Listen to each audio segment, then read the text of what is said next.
You do realize that Christmas is the most amazing time of year?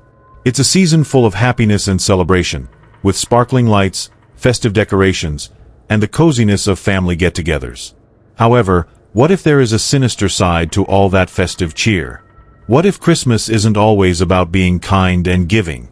Tonight, we will delve into 3 terrifying real-life tales that illustrate the dual nature of Christmas, both merry and frightening. These stories will make you question not only the safety of your home, but also the dependability of the people you trust.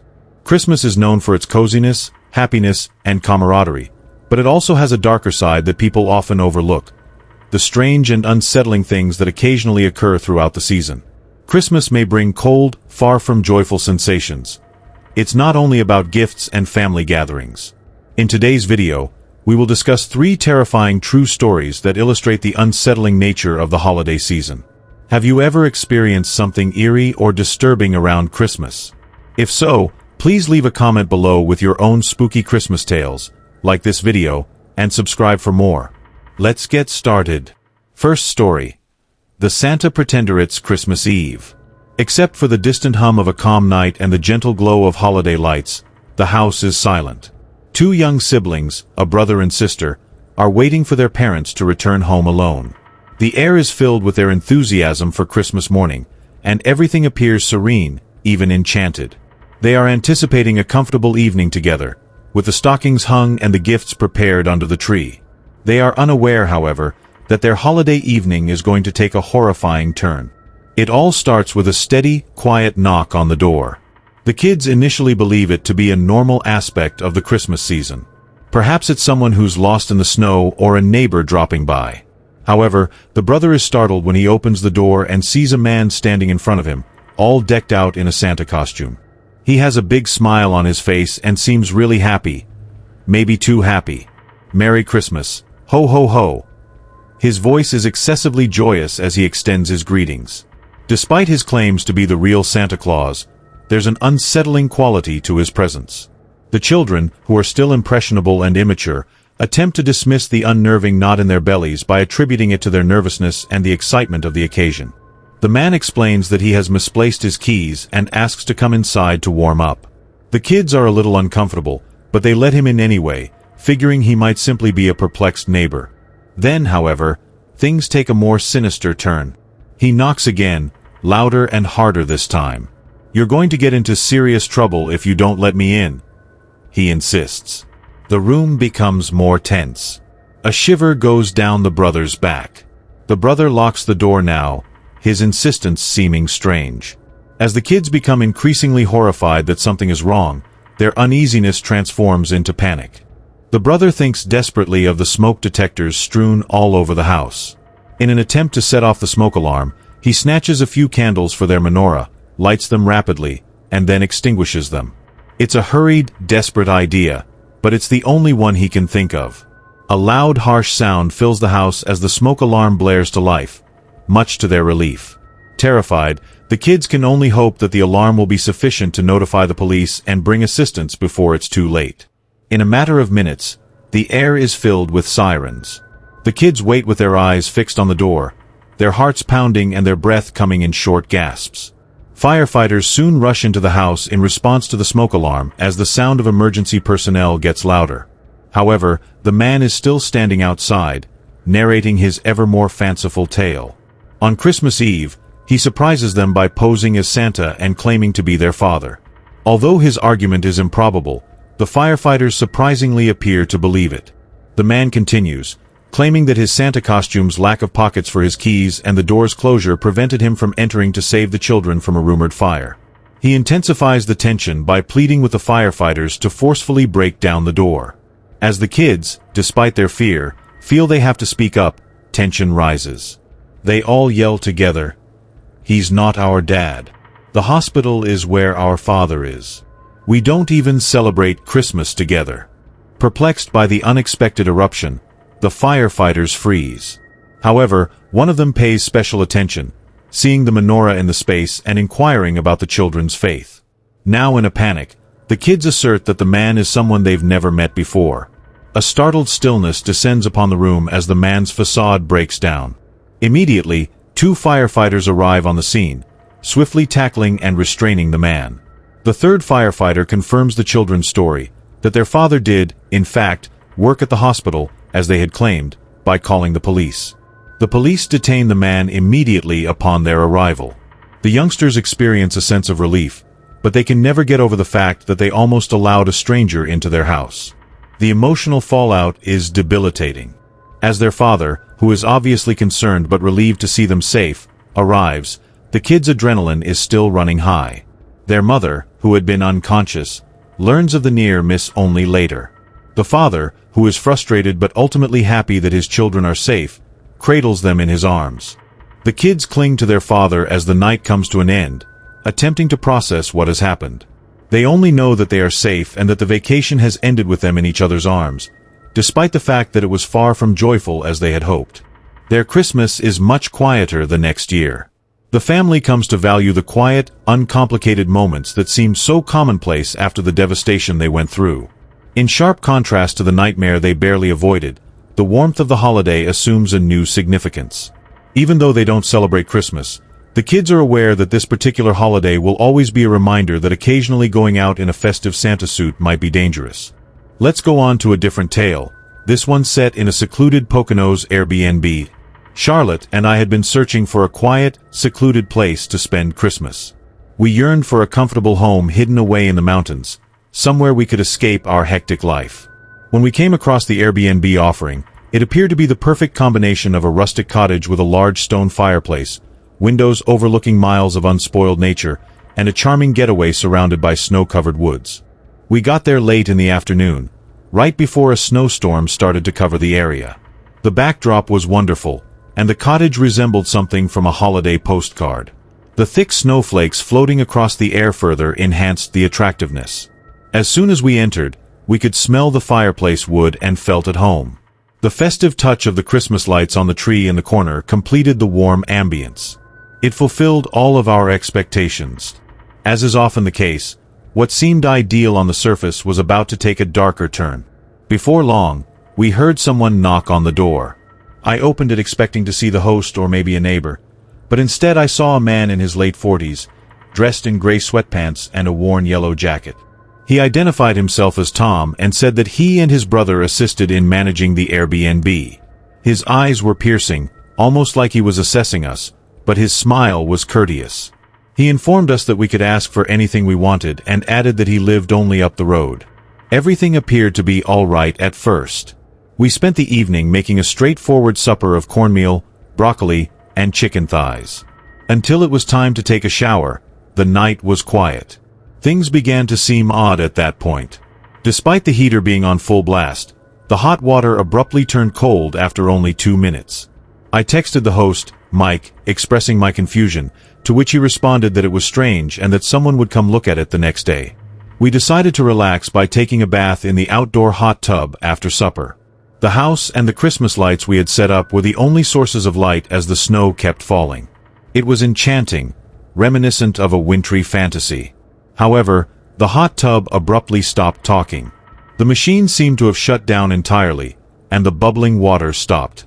Although we were uneasy, real panic didn't strike until we heard footsteps.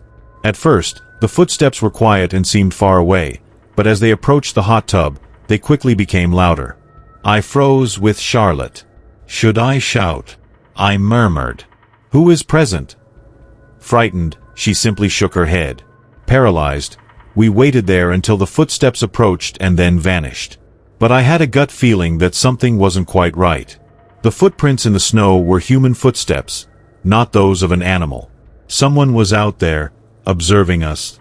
The terrifying Christmas Eve experiences that unnerved two families, there was a tangible sense of excitement in the air on Christmas Eve. Families were gathering, preparing meals, and the holiday spirit and affection filled the houses. However, the night would take an unanticipated and terrifying turn for two very different families, leaving them with memories that would haunt them. The stranger in the snow, an Airbnb horror in the Poconos. Charlotte and I were looking for a quiet and isolated place to spend Christmas. It seemed like the ideal getaway when we discovered a cabin in the Poconos. The cabin's rustic charm, complete with a stone fireplace and warm Christmas lights, made it feel like a winter wonderland, nestled among snow-covered woods. Everything was gorgeous as they arrived just as a snowstorm was starting to cover the area. However, as soon as I started unpacking, I felt a sense of disconnection. A knock on the door introduced us to Tom, a man who claimed to help run the Airbnb. Despite his politeness, we felt nervous because of his focused look. Later that night, as we were settling in, the hot water stopped working after just 2 minutes of showering. The host, Mike, assured us that someone would look into it the following day when we texted him. Later, the bubbling jets in the hot tub abruptly stopped when we were trying to relax. At that moment, we heard footsteps, human footsteps, not those of any animal. We sat in the tub, frozen, listening to the footsteps get closer and then fade away. My heart pounded. There was a problem. When I walked outside to sweep the snow off my car the following morning, I saw new footprints, tracks that went around the whole cabin. However, why were these footprints still present after an overnight snowstorm? It seemed as though someone had been observing us all night. Tom reappeared a few moments later and said he would fix the water heater. He gave me a chillingly casual reaction when I asked him about the tracks and the unusual knocks from the previous night. His smile didn't reassure me in the least. "Oh, there are a lot of strange folks out here who go snooping around," he added. I then sent Mike a text message explaining the circumstances, including Tom's presence. I was shocked by Mike's response. "Who is Tom? There is no brother for me." Actually, the Tom impersonator had nothing to do with the cabin. Panic struck, and I hurriedly instructed Charlotte to gather her belongings as we were heading out. I noticed Tom, or rather, the man who had been posing as Tom, coming toward us in the rearview mirror as we hurried to the car. I drove miles out of town before I ventured to stop, my pulse racing as I did so. To clarify everything, I gave Mike another call. We were as astonished as he was. Upon inspecting the cabin, the police discovered no evidence of a break-in or occupants. We felt like we'd missed something much worse, even though Mike promised to investigate.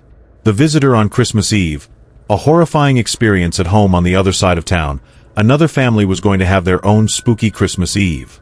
As the family got ready for a comfortable evening, the smell of roasted turkey and the joy of the holidays filled the house.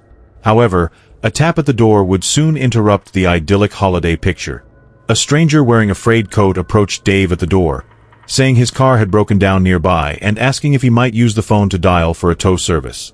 Despite their initial reluctance, they allowed him entry, assuming he was simply another lost wanderer. But as soon as he stepped inside, something didn't feel right. Everyone felt nervous because of his icy manner, his hushed, almost whispering voice, and the way he examined the family's Christmas decorations. The man entered the corridor to make his call, but instead of dialing, he muttered to himself as if practicing a script. It was odd. He stated he had left a note for the tow truck and would wait outside when he got back to the living room. However, instead of going, he stayed by the entrance and stared out the window. As the minutes went by, the stress increased. My youngest daughter, Emma, muttered, "Why is he still here, Mom?" as the other children began to notice, as well. In the hopes that he had finally left, I decided to check the front door. However, when I opened the front door, I found the man standing just outside, gazing down the street as if he was anticipating something or someone. However, there was no trace of any other car and no tow truck. He was waiting for us, not for a tow truck. At that point, the uneasiness gave way to fear. The man turned to me as I stood there, trying to figure out what was going on. His eyes were frigid, and his grin was narrow. He whispered, "I think it's time for me to take a little something," in a menacingly low voice. For both families, the holiday season, a time for joy, tranquility, and family, had taken a horrific turn. These experiences, which ranged from being harassed by a man posing as a kind neighbor in the Poconos to confronting a stranger on Christmas Eve who had evil intentions, left deep scars. Both families will never forget being watched, hunted during the most magical time of the year, even though they avoided danger. As the holiday season draws to a close, both families must deal with the unsettling events that transpired. The silent times they used to take for granted now have greater meaning. Despite never knowing the identity of the intruders, they discovered bravery in the face of dread, and they will never forget the Christmas Eve that nearly upended their entire universe. The following tales show that while the holiday season typically evokes feelings of coziness, happiness, and family get-togethers, it can also quickly turn sour. These three terrifying real-life Christmas horror tales serve as a sobering reminder that not everything is as it seems over the holidays. We start with the tale of the Santa impersonator, where a knock on the door on Christmas Eve caught two siblings off guard. They were expecting a joyous visit, but instead they were confronted by a man dressed as Santa, whose real motivations were anything but happy.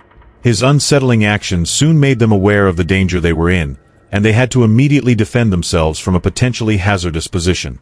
Next up is the terrifying story of the creepy Airbnb in the Poconos. A couple was looking for a comfortable vacation getaway, but instead they ended up in a nightmare when a man posing as an Airbnb helper turned out to be someone quite different.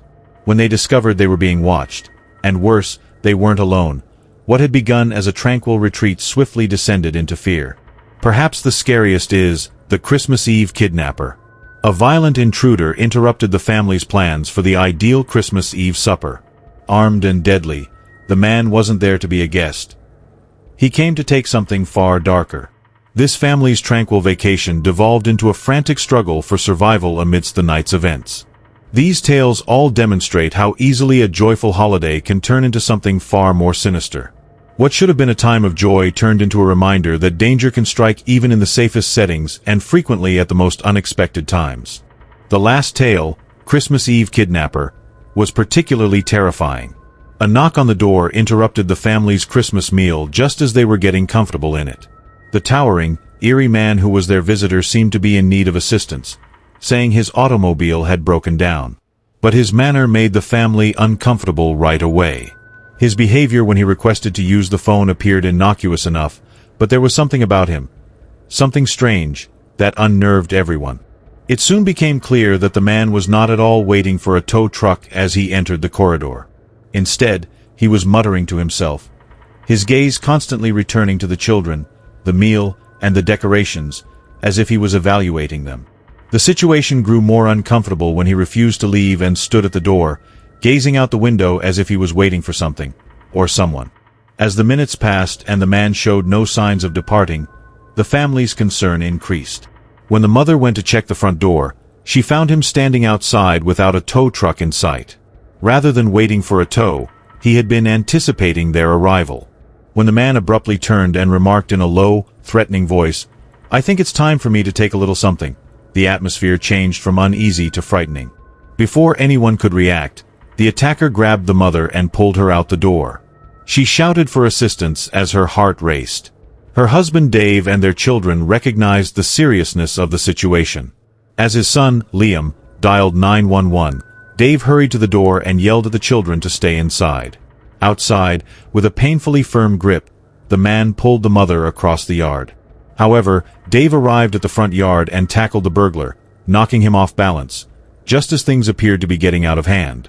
The mother managed to escape during the confusion and go back to the house, shutting the door behind her. The dispatcher told them that assistance was en route when Liam dialed 911 once more. The cops swiftly captured the suspect when they got there. Fortunately, they discovered that he had not yet used the knife in his possession. The authorities later verified the man's history of violence and kidnapping. What at first glance appeared to be a harmless plea for assistance turned out to be a perilous hoax. The family was the man's chosen target for the evening, as he had been searching homes for an opportunity to kidnap them.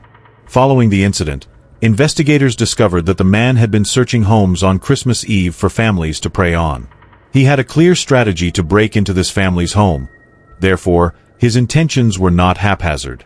The fear they experienced that evening served as a sobering reminder that there can be hidden threats during even the happiest season. Despite being pleased that the authorities were involved, the incident left the family permanently traumatized. The fear they experienced that night, particularly the image of the man by the door and his icy remarks, haunted them long after the holidays were over. They still recall that Christmas Eve as a sobering reminder of how easily danger may interrupt the festive mood, and it took a long time to recover. These terrifying tales serve as a reminder that not all Christmas celebrations are joyous. We encourage you to consider the stories told here as we wrap up this spooky series. Have you ever experienced a spooky situation around Christmas? Perhaps you have a spooky Christmas tale to tell. Please share your thoughts in the comments section below. For more terrifying stories, be sure to subscribe to our channel if you enjoyed these. Our content, which ranges from weird mysteries to true crime, will keep you captivated. Check out some of our other videos on crime, strange phenomena, and other topics while you're here. Remember to share this video with anyone who enjoys a good scare, give it a like, and leave your comments. As always, I appreciate you watching, and please remember to be careful out there. You may never know who or what they might be observing.